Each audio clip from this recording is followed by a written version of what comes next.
48 ಗಂಟೆಗಳ ಡೆಡ್ಲೈನ್ ಅಂದರೆ 2 ದಿನಗಳ ಡೆಡ್ಲೈನ್. ಈ 2 ದಿನಗಳ ಡೆಡ್ಲೈನ್ ಕೊಟ್ಟಿರೋದು ಅಮೆರಿಕ. ಈ ಡೆಡ್ಲೈನ್ನ ಕೊಟ್ಟಿರೋದು ಇರಾನ್ ದೇಶಕ್ಕೆ.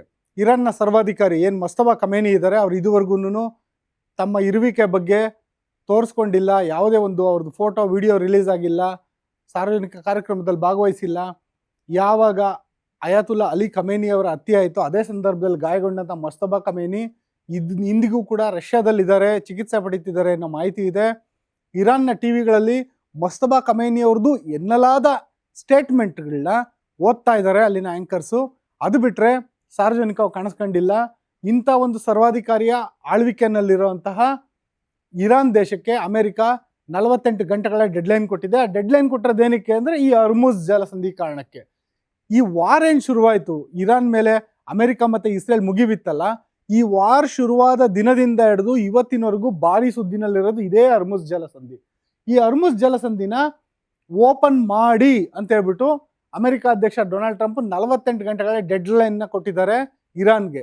ಓಪನ್ ಮಾಡಿ ಅಂದ್ರೇನೆ, ಈಗ ಅದು ಓಪನ್ ಆಗೇ ಇದೆ. ಆದರೆ ಇರಾನ್ ಆ ಒಂದು ಜಲಸಂಧಿಯಲ್ಲಿ ಸಾಗುತ್ತಲ್ಲ ಹಡಗುಗಳು, ಆ ಹಡಗುಗಳನ್ನ ಸಾಗಾಟಕ್ಕೆ ಅನುಮತಿ ಕೊಡ್ತಿಲ್ಲ. ಎಲ್ಲೋ ಕೆಲವು ಭಾರತೀಯ ಹಡಗುಗಳು, ಚೀನಾ ಹಡಗುಗಳು ಬಿಟ್ಟರೆ ಬೇರೆ ಹಡಗುಗಳು ಆ ಹರ್ಮುಜ್ ಜಲಸಂಧಿಯಲ್ಲಿ ಸುಗಮವಾಗಿ ಸಾಗಾಟ ಮಾಡೋದಕ್ಕೆ ಅವಕಾಶ ಕೊಡ್ತಿಲ್ಲ. ಏನಕ್ಕೆ ಹರ್ಮುಜ್ ಜಲಸಂಧಿ ಮುಖ್ಯ ಆಗುತ್ತೆ ಅಂದರೆ, ಕುವೈತಿಂದ ಹಿಡಿದು ನೀವು ಇಲ್ಲಿ ಸ್ಕ್ರೀನಲ್ಲಿ ನೋಡ್ತಾ ಇರ್ಬೋದು, ಕುವೈತಿಂದ ಹಿಡಿದು ಒಮಾನಿಂದ ಹಿಡಿದು ಕತಾರ್, ಬಹರೇನ್ ಎಲ್ಲ ದೇಶಗಳ ಒಂದು ಹಡಗುಗಳೇನಿದ್ದಾವೆ, ತೈಲ ಮತ್ತು LPG ಹೊತ್ತ ಹಡಗುಗಳು, ಅವು ಅಬುದಾಬಿ ಮಾರ್ಗ, ದುಬೈ ಮಾರ್ಗವಾಗಿ ಇದೇ ಹರ್ಮುಜ್ ಜಲಸಂಧಿಯಲ್ಲಿ ಸಾಗಿ ಬರಬೇಕು. ಇಲ್ಲಿ ಹರ್ಮುಜ್ ಜಲಸಂಧಿಯಲ್ಲಿ ಕೇವಲ 32 ಕಿಲೋಮೀಟರ್ಗಳಷ್ಟು ವಿಸ್ತಾರ ಇರೋಂಥ ಸ್ಪೇಸ್. ಆದರೆ ಆಳ ಸಮುದ್ರ ಇರೋದು ಕೇವಲ 2ರಿಂದ 3 ಕಿಲೋಮೀಟರ್ ಅಷ್ಟು ಮಾತ್ರ. ಆಳ ಸಮುದ್ರ ಯಾಕೆ ಬೇಕು ಅಂದರೆ, ತೈಲ ಹೊತ್ತ ಹಡಗುಗಳು ಮತ್ತು ಏನೊಂದು LPG ಹೊತ್ತ ಹಡಗುಗಳಿಗೆ ಆಳ ಸಮುದ್ರ ಬೇಕಾಗುತ್ತೆ. ಇಲ್ಲಾಂದರೆ ಹಡಗುಗಳ ತಳಕ್ಕೆ ಭೂಮಿ ತಾಗಿ ಹಡಗುಗಳು ನಿಂತೋಗುವಂಥ ಹಾನಿಯಾಗುವಂಥ ಸಾಧ್ಯತೆಗಳಿರುತ್ತೆ. ಈ ಆಳ ಸಮುದ್ರ ಇರುವಂಥ 3-4 ಕಿಲೋಮೀಟರ್ ವ್ಯಾಪ್ತಿ ಏನಿದೆಯಲ್ಲ, ಅದು ಇರಾನ್ನ ಜಲಗಡಿನಲ್ಲಿ ಬರುತ್ತೆ. ಪ್ರಾಬ್ಲಮ್ ಆಗಿರೋದಿಲ್ಲಿ ಇದೇನಾದರೂ UAE ಜಲಗಡಿನಲ್ಲೋ ಅಥವಾ ಒಮಾನ್ನ ಜಲಗಡಿನಲ್ಲೋ ಬರೋದಿದ್ದರೆ ಸಮಸ್ಯೆ ಆಗ್ತಿರ್ಲಿಲ್ಲ. ಆದರೆ ಇದು ಬರೋದು ಇರಾನ್ನ ಜಲಗಡಿಯಲ್ಲಿ. ಹಂಗಾಗಿ ಈ ಒಂದು ಮಾರ್ಗವನ್ನ ಇರಾನ್ ಮುಚ್ಚಾಕಿದೆ. ಈ ಒಂದು ಮಾರ್ಗದ ಸುತ್ತಲೂ ಇರುವಂಥ ಏನು ಪ್ರದೇಶ ಇದೆ ಅದು ಪರ್ವತಗಳಿಂದ ಆವೃತ ಆಗಿರುವಂಥದ್ದು ಈ ತೀರ ಪ್ರದೇಶ. ಇಲ್ಲಿಂದ ನಿಂತ್ಕೊಂಡು ಶೆಲ್ ದಾಳಿ, ಮಿಸೈಲ್ ದಾಳಿಯನ್ನು ಮಾಡ್ತಾ ಇದೆ ನಿರಂತರವಾಗಿ. ಹಂಗಾಗಿ ಹರ್ಮುಜ್ ಜಲಸಂಧಿಯಲ್ಲಿ ಸುಗಮವಾಗಿ ಯಾವುದೇ ಒಂದು ಹಡಗುಗಳು ಸಾಗಾಟ ಮಾಡೋಕ್ಕಾಗ್ತಿಲ್ಲ. ಹಂಗಾಗಿ ಈ ಒಂದು ಹರ್ಮುಜ್ ಜಲಸಂಧಿಯನ್ನ ಯುದ್ಧಕ್ಕಿಂತ ಮೊದಲು ಅಂದರೆ ಫೆಬ್ರವರಿ 27ಕ್ಕಿಂತ ಮೊದಲು ಹೆಂಗಿತ್ತೋ ಸಿಚುವೇಶನ್ನು, ಅದೇ ರೀತಿ ಸಿಚುವೇಶನ್ ಇರಬೇಕು.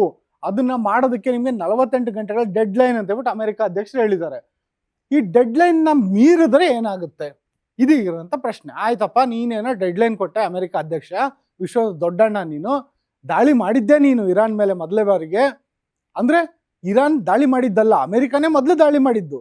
ಹಂಗಿರುವಾಗ ದಾಳಿ ಮಾಡಿದ್ದವನು ನೀನೇ, ಡೆಡ್ಲೈನು ನೀನೇ ಕೊಡ್ತಿದ್ಯಾ, ಏನು ಮಾಡ್ತೀಯಾ? ನಾನು ಒಂದು ವೇಳೆ ಈ ಡೆಡ್ಲೈನ್ನ ಮೀರಿದ್ರೆ ಏನು ಮಾಡ್ತೀಯಾ ಅಂತ ಇರಾನ್ ಕೇಳಿದ್ರೆ ಅವ್ರು ಹೇಳ್ತಿರೋಂಥ ಉತ್ತರ ಏನು, ಅಮೆರಿಕ ಅಧ್ಯಕ್ಷ ಡೊನಾಲ್ಡ್ ಟ್ರಂಪು ಹಿಂದೆಂದೂ ಕಂಡು ಕೇಳರಿಯದಂಥ ದಾಳಿ ಮಾಡ್ತೀವಿ ಅಂತ. ಏನದು ಹಿಂದೆಂದೂ ಕಂಡು ಕೇಳರಿಯದಂಥ ದಾಳಿ ಅಂದರೆ, ನಾವು ಆರ್ಬಿಟ್ರೇಟ್ ಮಾಡ್ತೀವಿ ಅಂತ ಹೇಳಿದೆ. ಆರ್ಬಿಟ್ರೇಟ್ ಅಂದರೆ ವಿಶ್ವ ಭೂಪಟದಿಂದ ಇರಾನ್ ದೇಶವನ್ನು ಅಳಿಸಿ ಹಾಕ್ತೀನಿ ಅಂತ ಎಚ್ಚರಿಕೆ ಕೊಟ್ಟಿದ್ದಾರೆ. ಏನು ನ್ಯೂಕ್ಲಿಯರ್ ಅಟ್ಯಾಕ್ ಮಾಡ್ತಾರಾ? ಅದಂತೂ ಸದ್ಯಕ್ಕೆ ಆಗದ ಮಾತು, ಆದರೆ ಮಾಡ್ತೀವಿ ಅಂತ. ಏನು ಅಂದರೆ, ಇರಾನ್ನ ತೈಲ ಮತ್ತು LPG ಭಂಡಾರದ ಮೇಲೆ ಅಮೆರಿಕ ದಾಳಿ ನಡೆಸೋ ಸಾಧ್ಯತೆ ಇದೆ. ಇರಾನ್ನ ತೈಲ ಮತ್ತು LPG ಭಂಡಾರ ಇರೋದು ಎಲ್ಲಿ ಅಂದರೆ ಕರ್ಗ್ ದ್ವೀಪದಲ್ಲಿ. ಈ ಕರ್ಗ್ ದ್ವೀಪ ನೀವು ಇಲ್ಲಿ ಮ್ಯಾಪಲ್ಲಿ ನೋಡ್ಬೋದು. ಈ ಭಾಗದಲ್ಲಿ ಕರ್ಗ್ ದ್ವೀಪ ಬರುತ್ತೆ. ಇದು ಇರಾನ್ನ ಒಂದು ಗಡಿಯಿಂದ ಸಮುದ್ರದಲ್ಲಿ 15 ಕಿಲೋಮೀಟರ್ ದೂರದಲ್ಲಿ ಇರುವಂಥ ಕರ್ಗ್ ದ್ವೀಪ. ಈ ದ್ವೀಪ ಯಾಕೆ ಇರಾನ್ ಇಂಪಾರ್ಟೆಂಟು ಅಂದರೆ, ಇರಾನ್ನ ಏನೊಂದು ಎಕ್ಸ್ಪೋರ್ಟ್ ಆಗ್ತಾ ಇದೆ ತೈಲ, 90% ತೈಲ ಮತ್ತು LPG ಏನು ಎಕ್ಸ್ಪೋರ್ಟ್ ಆಗ್ತಿದೆ ಅದೆಲ್ಲದನ್ನು ಉತ್ಪಾದನೆಯಾಗಿ ಎಕ್ಸ್ಪೋರ್ಟ್ ಆಗೋದು ಇದೇ ಕರ್ಗ್ ದ್ವೀಪದಿಂದ. ನಾವು ಇದನ್ನ ಕೈವಶ ಮಾಡ್ಕೊಂತೀವಿ ಅಂತ ಹೇಳ್ಬಿಟ್ಟು ಅಮೆರಿಕ ಬೆದರಿಕೆ ಆಗ್ತಿರೋದು. ಜೊತೆಗೆ ಇರಾನ್ ದೇಶದಲ್ಲಿ ಏನು ಅಣು ಇಂಧನ ಸ್ಥಾವರಗಳಿದ್ದಾವೆ ಅದನ್ನೆಲ್ಲ ಧ್ವಂಸ ಮಾಡ್ತೀವಿ ಅಂತಲೂ ಕೂಡ ಅಮೆರಿಕ ಎಚ್ಚರಿಕೆ ಕೊಟ್ಟಿದೆ. ಈಗಾಗಲೇ ದಾಳಿ ಮಾಡಾಗಿದೆ. ಅಮೆರಿಕ ಮತ್ತು ಇಸ್ರೇಲ್ ಎರಡೂ ದೇಶಗಳು ಇರಾನ್ನಲ್ಲಿರೋ ನತಾನ್ಸ್ ಒಂದು ಅಣುಸ್ಥಾವರದ ಮೇಲೆ ನೆನ್ನೆನೇ ದಾಳಿ ಮಾಡಾಗಿದೆ. ಅದಾದ ನಂತರ ಇನ್ನೂ 1-2 ಸ್ಥಾವರಗಳಿದ್ದಾವೆ. ಆ ಎಲ್ಲ ಸ್ಥಾವರಗಳ ಮೇಲೂ ನಾವು ದಾಳಿ ಮಾಡ್ತೀವಿ, ನೀವು ಅಣು ಇಂಧನ ತಯಾರಿಕೆಯನ್ನು ನಿಲ್ಲಿಸ್ತೀವಿ ಅಂತ ಹೇಳ್ಬಿಟ್ಟು ಅಮೆರಿಕ ಬೆದರಿಕೆ ಹೊರಟಿದೆ. ಈ ಬೆದರಿಕೆ ಒಟ್ಟೋದಕ್ಕೆ ಕಾರಣ ಏನಂದ್ರೆ ಜಾಗತಿಕ ಮಟ್ಟದಲ್ಲಿ ತೈಲ ಮತ್ತೆ LPG ಬೆಲೆ ಏರಿಕೆ ಆಗಿರೋದು. ಏನು ಯುದ್ಧ ಆರಂಭಕ್ಕೂ ಮೊದಲು ಅಂದ್ರೆ ಫೆಬ್ರವರಿ 27, ಫೆಬ್ರವರಿ 25, 26 ಸಮಯದಲ್ಲಿ ಎಷ್ಟಿತ್ತು ತೈಲದ ದರ ಅಂದ್ರೆ ಒಂದು ಬ್ಯಾರಲ್ಗೆ $60 ಇತ್ತು. ಒಂದು ಬ್ಯಾರಲ್ ಕಚ್ಚಾ ತೈಲಕ್ಕೆ $60 ಇತ್ತು. ಈಗ ಅದು ಏಕಾಏಕಿ $100 ದಾಟಿ ಹತ್ತತ್ರ $150 ತನಕ ಬರ್ತಾ ಇದೆ. ದಿನ ದಿನ ಏರಿಳಿತ ಆಗ್ತಾ ಇದೆ. ಆದ್ರೆ ಇರಾನ್ನ ಉದ್ದೇಶ ಏನು ಅಂದ್ರೆ ಈ ಒಂದು ಪ್ರತಿ ಬ್ಯಾರಲ್ ತೈಲದ ಬೆಲೆ $250ಗೂ ಜಾಸ್ತಿ ಆಗ್ಬೇಕು ಅಂತ. ಏನಕ್ಕೆ ಅಂದ್ರೆ ಒಂದು ವೇಳೆ $250ಗೂ ಜಾಸ್ತಿ ಆದ್ರೆ ಇಡೀ ವಿಶ್ವದ ಕುತ್ತಿಗೆ ಇಸಕ್ದಂಗೆ ಆಗುತ್ತೆ. ಅಷ್ಟೊಂದು ದುಡ್ಡನ್ನ ಕೊಟ್ಟು ತೈಲ ಖರೀದಿ ಮಾಡೋದು ಹೆಂಗೆ, ಜೊತೆಗೆ ತೈಲದ ಅಲಭ್ಯತೆ ಬೇರೆ. ಇಂಥ ಸಮಯದಲ್ಲಿ ಇಂಧನನೇ ಇಲ್ಲ ಅಂದ್ರೆ ಯಾವುದೇ ದೇಶ ನಡೆಯೋದಂಗೆ. ಇಂಥ ಒಂದು ಪರಿಸ್ಥಿತಿನ ಮಾಡಕ್ ಹೊರಟಿದ್ಯಲ್ಲ ಇರಾನ್, ಹಂಗಾಗಿ ನಾವು ಅದನ್ನ ಬಿಡಲ್ಲ ಅಂತ ಹೇಳ್ಬಿಟ್ಟು ಅಮೆರಿಕ ಅಧ್ಯಕ್ಷ ಡೊನಾಲ್ಡ್ ಟ್ರಂಪ್ ಎಚ್ಚರಿಕೆ ಕೊಡ್ತಾ ಇರೋದು. ಮತ್ತೆ ಇಲ್ಲಿ ಎರಡು ರೀತಿಯಾದಂಥ ಹಾನಿ ಆಗ್ತಿರೋದು ರಾಷ್ಟ್ರಗಳಿಗೆ. ಯಾವುದು ತೈಲ ಉತ್ಪಾದಕ ರಾಷ್ಟ್ರಗಳಿದಾವಲ್ಲ, ಕುವೈತ್ ಇರ್ಬೋದು, ಕತಾರ್ ಇರ್ಬೋದು, ಅಬುದಾಬಿ ಇರ್ಬೋದು, ಮತ್ತೆ ದುಬೈ, ಇವೆಲ್ಲ ತೈಲ ಉತ್ಪಾದಕ ರಾಷ್ಟ್ರಗಳೇನಿದಾವೆ, ಒಪೆಕ್ ನೇಷನ್ಸ್ ಅಂತ ಕರಿತೀವಲ್ಲ, ಈ ರಾಷ್ಟ್ರಗಳು ಪರ್ಷಿಯನ್ ಗಲ್ಫ್ ಅಲ್ಲಿ ಬರುವಂತ ಎಲ್ಲ ರಾಷ್ಟ್ರಗಳಿಗೂ ತಮ್ಮಲ್ಲಿ ತೈಲ ಉತ್ಪಾದನೆ ಮಾಡೋದಕ್ಕೂ ಕೂಡ ಕೊರತೆ ಆಗಿದೆ. ಯಾಕೆಂದ್ರೆ ತೈಲನ ಉತ್ಪಾದನೆ ಮಾಡೋ ಸ್ಥಾವರಗಳ ಮೇಲೆ ದಾಳಿಯಾಗಿದೆ, ಸ್ವಲ್ಪ ಅಡೆತಡೆ ಆಗಿದೆ. ಸೌದಿ ಅರೇಬಿಯಾದಂತೂ ಸಾಕಷ್ಟು ಪ್ರಮಾಣದಲ್ಲಿ ಅರಾಮ್ಕೋ ತೈಲ ಉತ್ಪಾದನಾ ಘಟಕವನ್ನೇ ಧ್ವಂಸ ಮಾಡಿ ಅದನ್ನು ನಿಲ್ಲಿಸಲಾಗಿದೆ. ಇಂಥ ಸಂದರ್ಭದಲ್ಲಿ ತೈಲ ಉತ್ಪಾದನೆ ಕಡಿಮೆ ಆಗಿದೆ, ಮತ್ತೆ ಉತ್ಪಾದನೆ ಮಾಡಿರೋ ತೈಲನ ಕೂಡ ಅರ್ಮುಜ್ ಜಲಸಂಧಿಯಿಂದ ಸಾಗಣೆ ಮಾಡೋಕ್ಕಾಗ್ತಿಲ್ಲ. ಹಂಗಾಗಿ ಆ ದೇಶದ ಮೂಲ ಆದಾಯನೇ ತೈಲ ಮತ್ತೆ LPG. ನಾವು ಪೆಟ್ರೋಲಿಯಂ ತೈಲನ ಅವ್ರು ಉತ್ಪಾದನೆ ಮಾಡ್ತಾರೆ, ಭೂಮಿಯಿಂದ ತೆಗಿತಾರೆ, ಅದನ್ನ ಮಾರ್ತಾರೆ, ಕಾಸಿಸ್ಕೊಂತಾರೆ, ಅವ್ರ ದೇಶ ನಡೆಸ್ತಾರೆ. ಅಲ್ಲಿನ ಜನರ ಮೂಲ ಆದಾಯನೇ ಅದು. ಅಂತರ್ಗೆ ಆ ಆದಾಯದ ಮೂಲನೇ ಇಲ್ದಂಗೆ ಮಾಡಾಕಿದೆ ಅದು ಇರಾನ್. ಆ ಕಾರಣದಿಂದಾಗಿ ಆ ದೇಶಗಳು ಅಮೆರಿಕಾಗೆ ಒತ್ತಡ ಇರ್ತಿದ್ದಾವೆ. ಜೊತೆಗೆ ನಾವು ಭಾರತದವರು ಮತ್ತೆ ಚೀನಾ, ನಮ್ಮಲ್ಲಿ ತೈಲ ಉತ್ಪಾದನೆ ಆಗೋದು ತುಂಬಾನೇ ಕಮ್ಮಿ. ಮ್ಯಾಕ್ಸಿಮಮ್ ಅಂದ್ರೆ 5 to 10% ತೈಲ ಉತ್ಪಾದನೆ ಆಗ್ಬೋದು, ಮತ್ತೆ LPG ಉತ್ಪಾದನೆ ಆಗ್ಬೋದು. ಅದಕ್ಕಿಂತ ಹೆಚ್ಚಿನ ತೈಲ ಮತ್ತೆ ಅನಿಲ ಉತ್ಪಾದನೆ ನಮ್ಮಲ್ಲಿ ಆಗಲ್ಲ. ನಮಗೆ 90%ಗಿಂತ ಹೆಚ್ಚಾಗಿ ನಮಗೆ ತೈಲ ಬೇಕಾಗಿರೋದು, LPG ಬೇಕಾಗಿರೋದು ಎಲ್ಲ ಈ ದೇಶಗಳಿಂದ. ಯಾವಾಗ ಈ ಚೋಕ್ ಪಾಯಿಂಟ್ನ ಅದುಮಿ ಹಿಡ್ಕೊಂಡಿದ್ದಾರೆ, ಹಂಗಾಗಿ ನಮಗೆ ತೈಲ ಸಿಗ್ತಿಲ್ಲ, LPG ಸಿಗ್ತಿಲ್ಲ. LPG ಸಿಗ್ತಿಲ್ಲ ಅಂತ ನಿಮ್ಗೆ ಎಲ್ಲರಿಗೂ ಗೊತ್ತು. ಯಾಕೆಂದ್ರೆ ಹೋಟ್ಲುಗಳು ಬಂದ್ ಆಗಿದ್ದಾವೆ, ಮನೆಯಲ್ಲೂ ಕೂಡ ಗ್ಯಾಸ್ ಸಿಲಿಂಡರ್ ಬುಕ್ ಮಾಡಿ 15 ದಿನ ಆದ್ರೂ ಬರ್ತಿಲ್ಲ. ಇಂಥ ಒಂದು ಸಿಚುವೇಶನ್ ಇದೆ. ಹಿಂಗಿರೋವಾಗ ಈ ಭಾರತ, ಚೀನಾದಂತ ನಮ್ಮಂತ ದೇಶಗಳು ಕೂಡ ಅಮೆರಿಕಾಗೆ ಒತ್ತಡ ಇರ್ತಿದ್ದಾವೆ, ಆದಷ್ಟು ಬೇಗ ಇದನ್ನ ಮುಗಿಸ್ರಪ್ಪ ಅಂತೇಳಿ. ಹಿಂಗೆ ಈ ಒಂದು ಕಾರಣದಿಂದಾಗಿ ಈಗ 48 ಗಂಟೆಗಳ ಡೆಡ್ಲೈನ್ ಅಂತ ಕೊಟ್ಟಿದ್ದಾರೆ ಅಮೆರಿಕ ಅಧ್ಯಕ್ಷ ಡೊನಾಲ್ಡ್ ಟ್ರಂಪ್. ಈ ಒಂದು ಡೆಡ್ಲೈನ್ ನ ಅವಧಿ ಮೀರೋದ್ರ ಒಳಗಡೆನೆ ಬೇರೆ ಬೇರೆ ದೇಶಗಳನ್ನೂ ಕೂಡ ಕಾಂಟ್ಯಾಕ್ಟ್ ಮಾಡ್ತಾ ಇದ್ದಾರೆ. ಆದಷ್ಟು ಬೇಗ ಈ ಇರಾನ್ಗೆ ಮನವೊಲಿಸಿ ಅರ್ಮುಜ್ ಜಲಸಂಧಿಯನ್ನ ಓಪನ್ ಅಪ್ ಮಾಡಕ್ ಹೇಳಿ ಅಂತ ಹೇಳ್ಬಿಟ್ಟು ಡೊನಾಲ್ಡ್ ಟ್ರಂಪ್ ಮನವೊಲಿಸ್ತಾ ಇದ್ದಾರೆ. ಜೊತೆಗೆ ಇರಾನ್ ಮೇಲೆ ಒಂದು ತೈಲ ದಿಗ್ಬಂಧನ ಏರಿತ್ತು ಅಮೆರಿಕ ಯಾವಾಗ ದಶಕಗಳ ಹಿಂದೆ. ಆ ದಿಗ್ಬಂಧನ ತೆರವು ಮಾಡಾಕಿದ್ದಾರೆ. ಯಾಕೆಂದ್ರೆ ಇರಾನ್ ಹತ್ರ ಒಂದು 200 ಮಿಲಿಯನ್ ತೈಲ ಬ್ಯಾರಲ್ಗಳ ಒಂದು ರಿಸರ್ವ್ ಇದೆ. ಅದನ್ನಾದ್ರೂ ಮಾರಾಟ ಮಾಡ್ಲಿ, ಅದನ್ನಾದ್ರೂ ಮಾರ್ಕೆಟಿಗೆ ಬಿಡ್ಲಿ. ಒಂದ್ಸತಿ ಅಷ್ಟೊಂದು ದೊಡ್ಡ ಮಟ್ಟದ ತೈಲ ಮಾರ್ಕೆಟಿಗೆ ಬಂದ್ಬಿಟ್ರೆ ತೈಲ ಬೆಲೆ ಆಸಾನಾಗಿ ಇಳಿದೋಗುತ್ತೆ, ಕೆಳಗಡೆ ಇಳಿದು ಬಂದ್ಬಿಡುತ್ತೆ. ಹಂಗಾಗಿ ಆದಷ್ಟು ಬೇಗ ತೈಲ ಬೆಲೆ ಇಳಿಬೇಕು ಅನ್ನೋ ಕಾರಣಕ್ಕೆ ಇರಾನ್ ಮೇಲಿರೋ ನಿರ್ಬಂಧನೂ ತೆಗೆದಾಕಿದೆ ಅಮೆರಿಕ. ಆದ್ರೂ ಕೂಡ ಇರಾನ್ ಬಗ್ತಿಲ್ಲ. ಅಮೆರಿಕ 48 ಗಂಟೆಗಳ ಒಂದು ಡೆಡ್ಲೈನ್ ಏನ್ ಕೊಟ್ಟಿದೆಯಲ್ಲ, ಆ ಡೆಡ್ಲೈನ್ ಕೊಟ್ಟಿರೋ ಟೈಮಲ್ಲೇನೆ, ಅಂದ್ರೆ ಡೆಡ್ಲೈನ್ ಕೊಡಕ್ ಮುಂಚೆನೇನೆ ಈಗಾಗಲೇ ಇರಾನ್ ನಲ್ಲಿರೋ ನತಾನ್ಸ್ ಅನ್ನೋ ಒಂದು ಅಣು ಸಂಸ್ಕರಣಾ ಘಟಕ ಏನಿದೆ ಅದನ್ನ ಧ್ವಂಸ ಮಾಡಿ ಎಚ್ಚರಿಕೆ ಕೊಟ್ಟಿದೆ. ಇದು ಜಸ್ಟ್ ಟ್ರೈಲರ್. ನೀವು ಈ 48 ಗಂಟೆಗಳ ಇದು ಏನು ಡೆಡ್ಲೈನ್ ಏನಿದೆ ಅದನ್ನೇನಾದ್ರೂ ನೀವು ಅಷ್ಟೊಳಗಡೆ ಅರ್ಮುಜ್ ಜಲಸಂಧಿಯನ್ನು ಓಪನ್ ಅಪ್ ಮಾಡಲಿಲ್ಲ ಅಂದ್ರೆ ದೊಡ್ಡ ಮಟ್ಟದ ಏಟ್ಗಳು ಕಾದಿದೆ ಅಂತ ಹೇಳ್ಬಿಟ್ಟು ಅಮೆರಿಕ ಒಂದು ಎಚ್ಚರಿಕೆಯನ್ನು ಕೂಡ ಕೊಟ್ಟಿದೆ. ಮತ್ತೆ ಎಲ್ಲ ಬಾಗಿಲು ಬಂದಾಗಿದೆ. ಈಗ ನತಾನ್ಸ್ ಮೇಲೆ ದಾಳಿ ಮಾಡ್ತೀವಿ ಅಂತ ಎಚ್ಚರಿಕೆ ಕೊಟ್ಟು 48 ಗಂಟೆ ಡೆಡ್ಲೈನ್ ಕೊಟ್ಟಿದ್ರು ಕೂಡ ಇರಾನ್ ಏನ್ ಹೇಳಿದೆ ಗೊತ್ತಾ, ನೀವು ನಮ್ಮ ಮೇಲೆ, ನಮ್ಮ ಅಣುಸ್ಥಾವರದ ಮೇಲೆ ದಾಳಿ ಮಾಡ್ತೀರಾ, ನೀವು ನಮ್ಮ ತೈಲ ಮತ್ತೆ LPG ಉತ್ಪಾದನೆ ಮೇಲೆ ದಾಳಿ ಮಾಡ್ತೀರಾ, ಮಾಡಿ, ನಾವು ಸುಮ್ಮನಿರಲ್ಲ, ನಾವು ಕೊಲ್ಲಿ ದೇಶಗಳಲ್ಲಿರೋಂಥ ತೈಲ ಮತ್ತೆ LPG ಉತ್ಪಾದನಾ ಘಟಕಗಳ ಮೇಲೆ ದಾಳಿ ಮಾಡ್ತೀವಿ. ಅಷ್ಟೇ ಅಲ್ಲ, ಏನೊಂದು ಕೊಲ್ಲಿ ರಾಷ್ಟ್ರಗಳಲ್ಲಿ ಮರುಭೂಮಿನಲ್ಲಿ ನೀರು ಸಿಗಲ್ಲ, ನೆಲ ಅಗದ್ರೆ ಸಿಗೋದು ತೈಲ. ಅವ್ರಿಗೆ ನೀರು ಬೇಕಾಗಿರೋದಲ್ಲಿಂದ ಸಮುದ್ರದ ಉಪ್ಪು ನೀರನ್ನ ಡಿಸ್ಯಾಲಿನೇಷನ್ ಅಂದ್ರೆ ಜಲ ಸಂಸ್ಕರಣೆ ಮಾಡಿ ಅದನ್ನ ಕುಡಿಯೋಕೆ ಯೋಗ್ಯವಾದ ನೀರನ್ನಾಗಿ ಪರಿವರ್ತಿಸ್ಕೊಂಡು ಕುಡಿತಿದ್ದಾರೆ. ಆ ಘಟಕಗಳನ್ನು ಉಡಿಸ್ ಮಾಡಾಕ್ತಿವಿ. ಅಷ್ಟೇ ಅಲ್ಲ, ಮೂರನೇದು ಅತಿ ಮುಖ್ಯವಾದ್ದೇನೆಂದ್ರೆ, ಏನೊಂದು ಈ ಕೊಲ್ಲಿ ರಾಷ್ಟ್ರಗಳಿದಾವೆ ಅವು ಒಂದು ವೇಳೆ ತಮ್ಮಲ್ಲಿರೋ ಇಂಧನ ಖಾಲಿ ಆದ್ರೆ ಏನ್ ಮಾಡ್ಬೇಕು ಅಂತ ಹೇಳ್ಬಿಟ್ಟು ಕಡೆಗೆ ವಾಲಿದಾವೆ. ಡಾಟಾ ಸೆಂಟರ್ಗಳನ್ನ ಮಾಡ್ಕೊಂತಿದ್ದಾವೆ. ನೀವೇನಾದರೂ ನಮ್ಮ ಮೇಲೆ ಮತ್ತೆ ದಾಳಿ ಮಾಡಿದ್ರೆ 48 ಗಂಟೆಗಳ ಡೆಡ್ಲೈನ್ ಬಳಿಕ ನಾವು ಸುಮ್ಮನಿರಲ್ಲ. ನಾವು ಕೂಡ ಈ ಒಂದು ಡಾಟಾ ಸೆಂಟರ್ಗಳೇನಿದ್ದಾವೆ ಅದ್ರ ಮೇಲೆ ದಾಳಿ ಮಾಡ್ತೀವಿ. ನೇರವಾಗಿ ಡಾಟಾ ಸೆಂಟರ್ ಮೇಲೆ ದಾಳಿ ಮಾಡೋ ಅಗತ್ಯನೂ ಇಲ್ಲ. ಡಾಟಾ ಸೆಂಟರ್ಗೆ ಎಲೆಕ್ಟ್ರಿಸಿಟಿ ಸಪ್ಲೈ ಮಾಡೋ ಅಂತ ಕೇಂದ್ರದ ಮೇಲೆ ದಾಳಿ ಮಾಡಿದ್ರು ಆಯಿತು. ಎಲೆಕ್ಟ್ರಿಸಿಟಿ ಇಲ್ಲ ಅಂದರೆ 3ರಿಂದ 4 ಗಂಟೆ ಒಳಗಡೆ ಆ ಡಾಟಾ ಸೆಂಟರ್ಗಳಲ್ಲಿರೋಂಥ ದೊಡ್ಡ ದೊಡ್ಡ ಸರ್ವರ್ಗಳು ಅವು ಕ್ರ್ಯಾಶ್ ಆಗಿ ಹೋಗ್ತವೆ. ಯಾಕೆಂದರೆ ಅವಕ್ಕೆ ಅಷ್ಟು AC ಬೇಕು.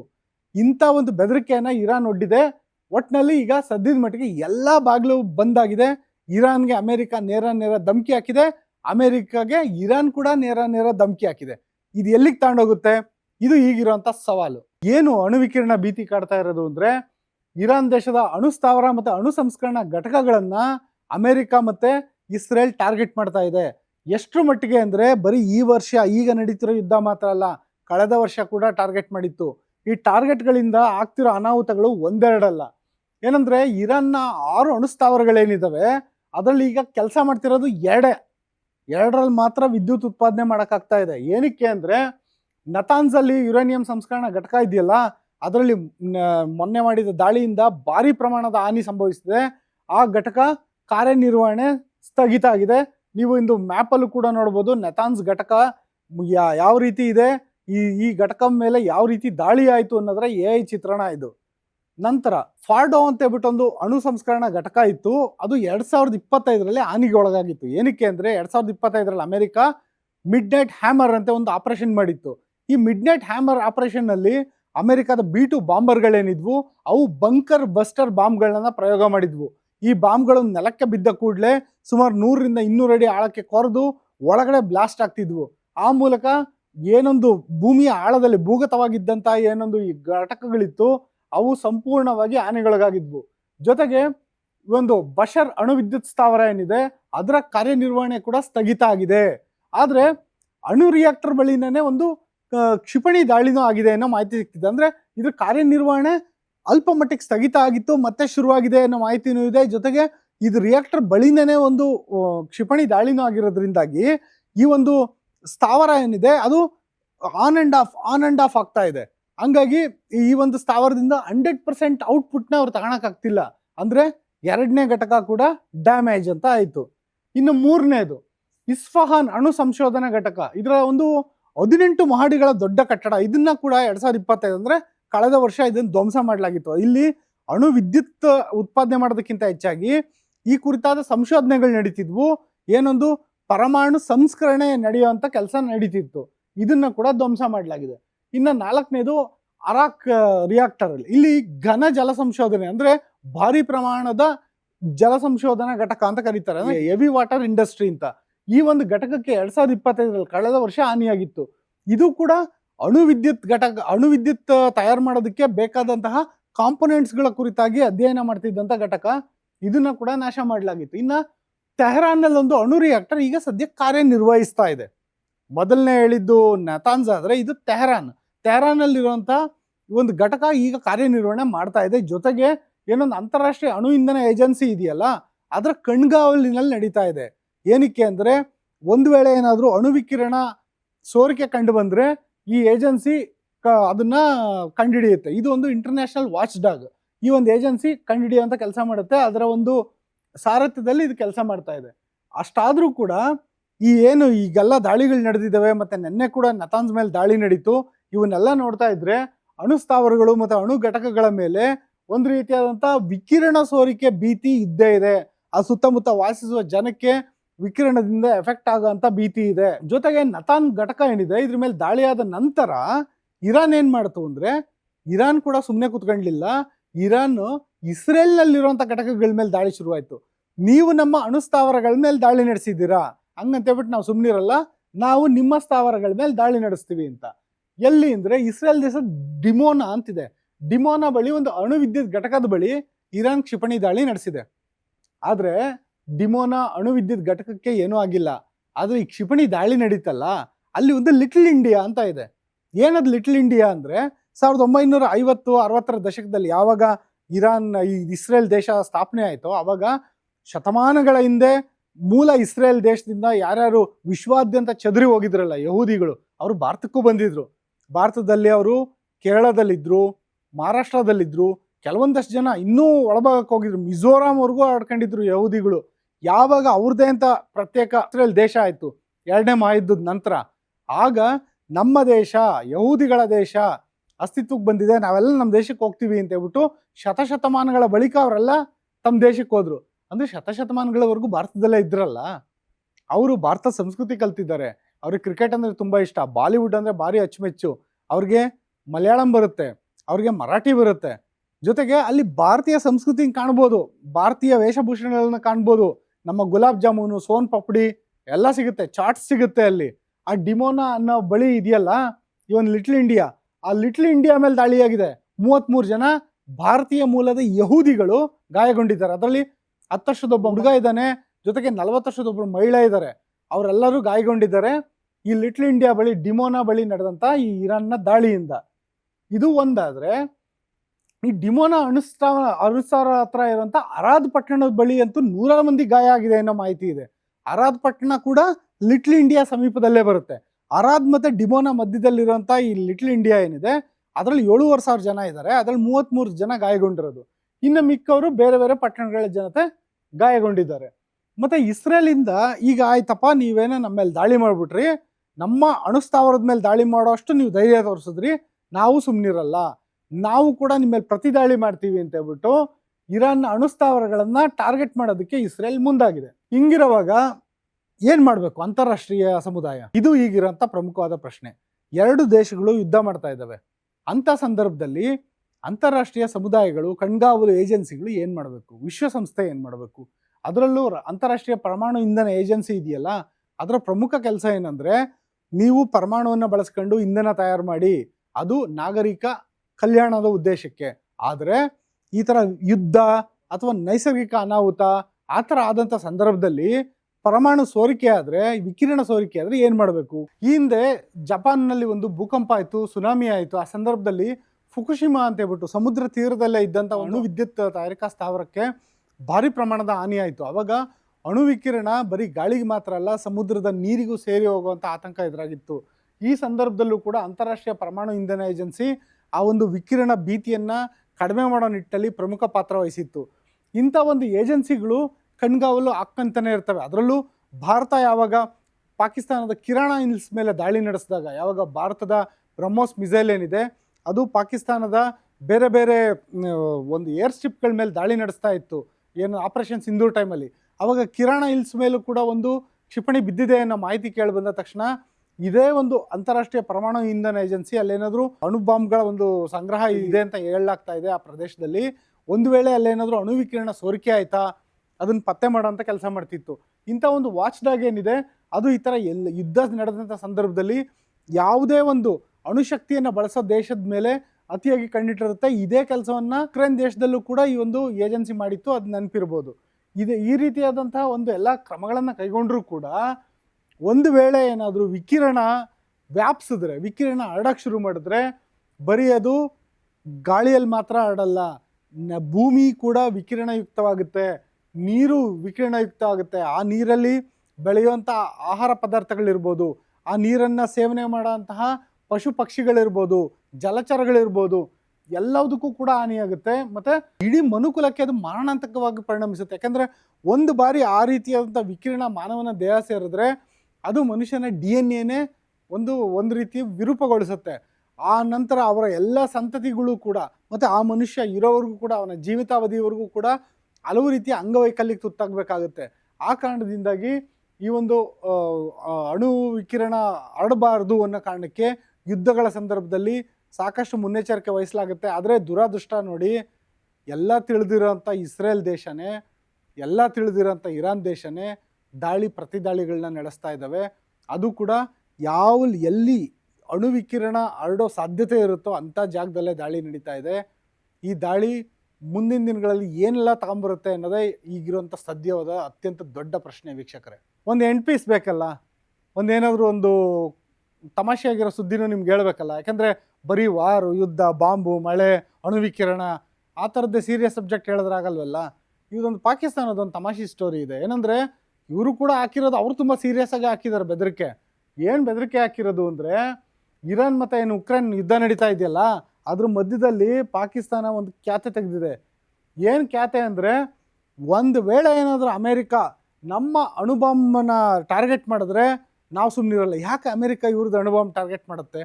ಇವ್ರಿಗಿರೋ ಆತಂಕ ಏನಂದರೆ, ಇರಾನ್ನಲ್ಲೂ ಇರೋದು ಇಸ್ಲಾಮಿಕ್ ಆಡಳಿತ, ನಮ್ಮಲ್ಲೇನೋ ಪ್ರಜಾಪ್ರಭುತ್ವವಾದಿ ಸರ್ಕಾರ ಇದ್ದರೂ ಕೂಡ ನಾವು ಟೆರರಿಸ್ಟ್ಗಳು ಹೇಳ್ದಂಗೆ ಕೇಳೋದು.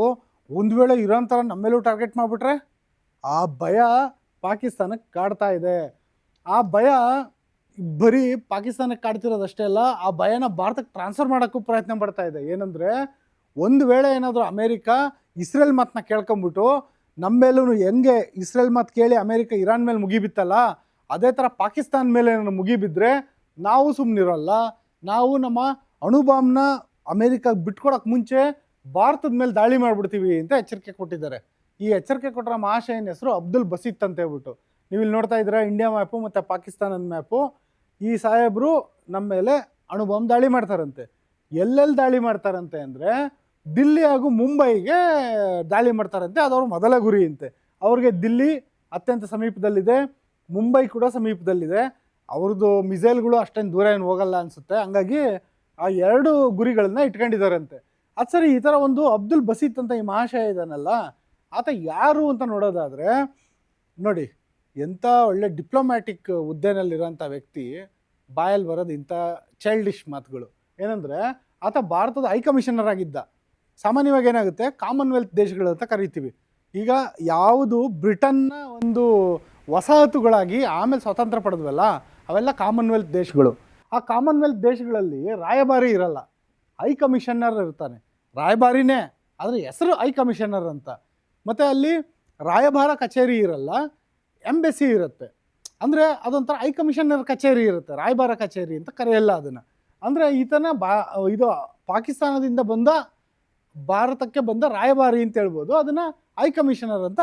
ಅದೊಂದು ಅಂದರೆ ಟರ್ಮ್ಸ್ ಬೇರೆ, ಯಾಕೆಂದರೆ ಅದು ಬ್ರಿಟನ್ನ ನಾವೆಲ್ಲ ವಸಾಹತು ದೇಶ ಆಗಿದ್ವಲ್ಲ, ಆ ಕಾರಣದಿಂದಾಗಿ ಹೈ ಕಮಿಷನರ್ ಆತ, ಅಂದರೆ ರಾಯಭಾರಿ ಆತ ಆಗಿದ್ದ ಅಬ್ದುಲ್ ಬಸೀತ್. ಯಾವಾಗಿಂದ ಯಾವಾಗವರೆಗೂ ಆಗಿದ್ದ ಅಂದರೆ, ಈತ 2014ರಿಂದ 2017ರವರೆಗೆ ದಿಲ್ಲಿನಲ್ಲಿ ಕೆಲಸ ಮಾಡಿದ್ದ.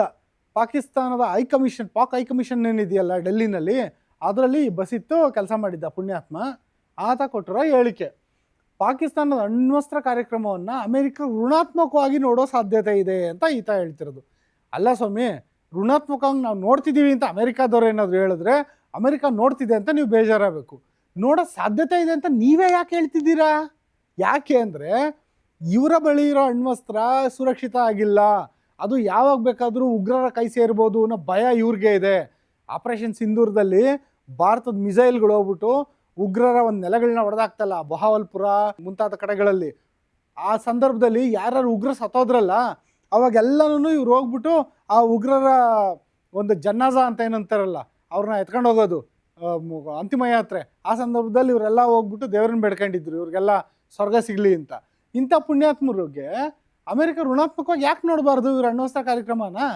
ಯಾಕೆಂದರೆ ಅದು ಉಗ್ರರ ಕೈಲಿ ಸಿಗ್ಬೋದು ಅಂತ ಅಮೇರಿಕಾಗೆ ಭಯ ಇರಲ್ವ? ಅದರಲ್ಲೂ CIA ಗೊತ್ತಿರಲ್ವಾ, ಅಮೇರಿಕದ ಬೇಹುಗಾರಿಕಾ ಇಲಾಖೆಗೆ ಏನೇನೆಲ್ಲ ಆಗುತ್ತೆ ಅಂತ. ಜೊತೆಗೆ ಪಾಕಿಸ್ತಾನದ ಅಣ್ವಸ್ತ್ರ ಸಾಮರ್ಥ್ಯವನ್ನು ನಾಶ ಮಾಡೋದಕ್ಕೆ ಅಮೇರಿಕ ಮುಂದಾಗೋ ಸಾಧ್ಯತೆ ಇದೆ ಅಂತ. ಎಲ್ಲ ಸಾಧ್ಯತೆಗಳು ಈತನೇ ಹೇಳ್ತಿದ್ದಾನಲ್ಲ, ಅಮೇರಿಕ ಇನ್ನೇನು ಮಾಡಬೇಕು? ಆಯ್ತು ಬಿಡಪ್ಪ, ನೀನು ಹೇಳ್ದಂಗೆ ಮಾಡ್ತೀನಿ ಅಂತ ಹೇಳ್ಬೇಕಾ? ಗೊತ್ತಿಲ್ಲ. ಯಾರಾದರೂ ಹಂಗೆ ಹೇಳ್ತಾರಾ? ಹೋಗಲಿ, ಯಾವುದಾದ್ರೂ ದೇಶದ ಒಂದು ಜವಾಬ್ದಾರಿಯುತ ಹುದ್ದೆಯಲ್ಲಿದ್ದಂಥ ವ್ಯಕ್ತಿ ಹೇಳ್ತಾರೆ, ವಿದೇಶಾಂಗ ಇಲಾಖೆಯಲ್ಲಿ ಕೆಲಸ ಮಾಡೋರು ಹೆಂಗೆ ಅಂದರೆ, ತಮ್ಮ ಮಾತುಗಳನ್ನ ಚಿನ್ನ ತೂಗ್ದಂಗೆ ತೂಗ್ತಾರೆ ಅಂತ.